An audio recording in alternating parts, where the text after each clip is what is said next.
And it turned Philip Miller into a superstar. When you start on a new scientific venture, you must gather together all that is known about your subject. And that was Miller's great contribution. His dictionary brought order and focus to all the knowledge available at that time. His dictionary became an international bestseller.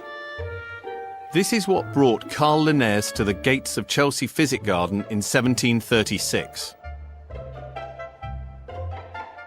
Linnaeus wanted Miller to promote the sexual system of classification by including it in the next edition of the famous dictionary. But the meeting of the two egos was a frosty affair. Linnaeus, we know, was an opinionated sort of chap, but in Miller he had found his match. Miller dismissed Linnaeus's classification system. He predicted that it will be of a very short duration. Linnaeus had hoped for Miller's support. Now he derided Miller's achievements as mere plant collecting. This was the beginning of a lifelong rivalry.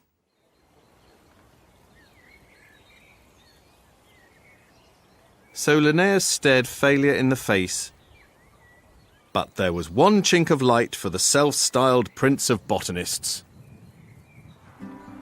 Oxford.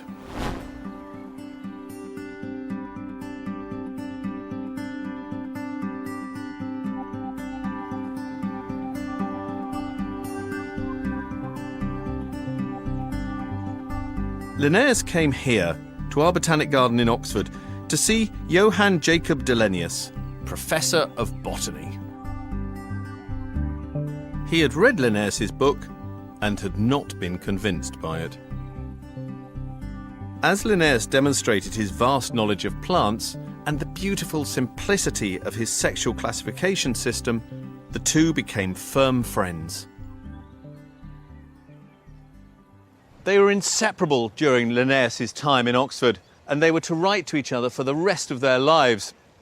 When Linnaeus left, Dellenius begged him under tears and kisses to live and die with him. He even offered to share his salary just to keep him in Oxford. Linnaeus had saved face.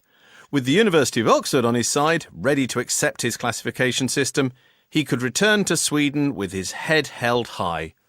Who needed Philip Miller?